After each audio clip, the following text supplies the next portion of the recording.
a good problem to have, because that means that people actually listened to what they were told to do, and they found shelter, and they went to a place that would be safe. Now, the issue is when you're not ready for that many people, now you're scrambling to try to open up extra shelters or shelters that can accommodate people with special circumstances like having a pet. It's not just a matter of the building. There are a lot of schools in Broward County all deemed worthy of being shelter, but you need the manpower, the staff. National Guard, I saw them at a lot of the entrances to shelters in Miami-Dade and Broward County. You've got the Red Cross volunteers. The governor has been pleading with people for the last few days to sign up to volunteer. This isn't just for the cleanup and the aftermath. This is right now. People are needed now. We've seen some great friends and neighbors helping each other out as they get boarded up to help make sure their homes are safe. But there are other ways that you can help as well. If your home is safe and you do want to do that, that is certainly an option for you. We do have Joan Murray, I believe, at one of those shelters. So let's just get right to her while we're on the topic. Joan, what shelter are you at right now, and how's it looking? Well, I am at Parkside Elementary in Coral Springs. This is a pet-friendly shelter. Now, as Jim was mentioning, the other pet shelters have filled up quickly. So I was at the Emergency Operations Center just last night when the mayor announced a third place was opening, and that is where we are right now. And believe it or not, or maybe you can believe it, but it has already reached capacity. So joining me now is Claudio Manicone, manager of the shelter, and he had this tremendous task of getting this shelter ready on short notice. Claudio, thank you for being with us and your patience. Tell me what it was like getting that call and having to come here to the school and get everything ready. Well, it was a challenge, definitely. You know, we came here and we had to start from scratch in opening the shelter. People were already lining up on the outside, but we have to put organize everything internally before we could open. Nevertheless, around 8:30 we opened. And we started registering people, pets. We have now about 50 pets of all kinds, dog, cats, birds.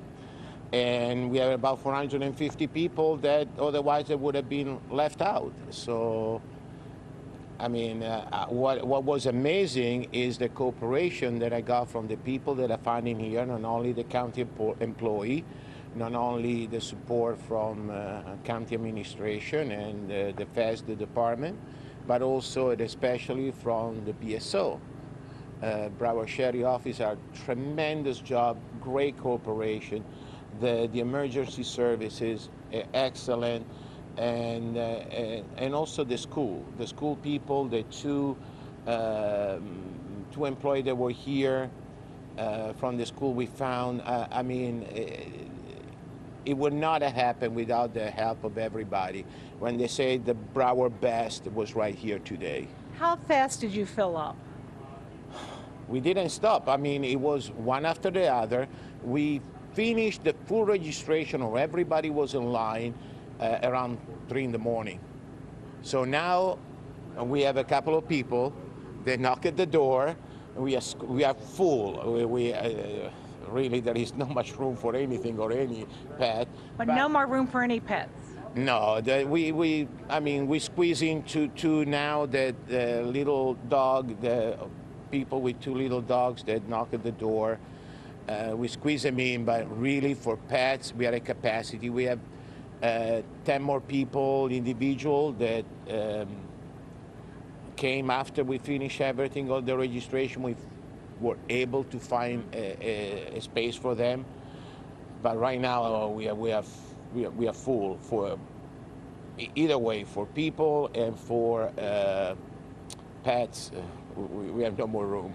Were you surprised at the demand and this many people coming in as quickly as showed up? Well, knowing that there were already, I mean, the fact that there were already something like 14 shelters open, and then we had to open these additional shelters was obviously foreseeable of what the expectation were and how many people were really out there looking for shelter. So I was surprised of the fact of, you know, especially where pets are concerned, you have entire family with 6, 7 family members, and then they come with the dog, cats, birds. I mean, I'm glad that we can offer help and we can offer shelter for them. And it's tough, you know, you have dogs and cats living together along with the birds. How do you manage to keep everybody happy and, you know, no conflict between the dogs and the cats? Well, I got to see that people and pets have been extremely cooperative. We haven't had any incident, but of course, that's what was on the challenge in creating a little bit and organizing the shelter at the beginning, and with the help also from people from the county Humane Society. We created an area for dog, an area for cats, an area for birds, separate from where we put people with no pets. So we kind of separate everybody, but you know, everybody's just getting along just fine. We haven't had any incidents, and those pets are great.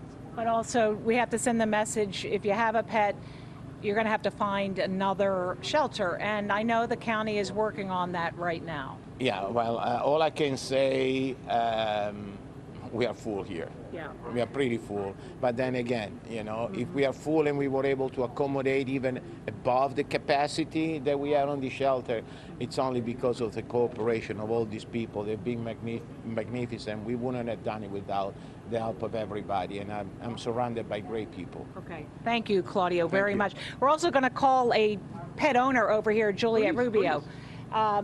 Juliet is one of the people who came to the shelter, and she is here with Hachi. That's one of my favorite names in a Maltese. Great movie, named after the movie Hachi. So, Juliet, you came from Miramar, and you explained to me. So, you went to the first pet shelter that was open in Broward, Millennium Middle. What happened? It's full. When I go over there, it's full. I come back here, and my daughter check in the internet always. If that one is the first time, because I am here in the Wilmar, in no hot shelter for the pets. I am very happy because that one is very necessary in Coral Springs. Right.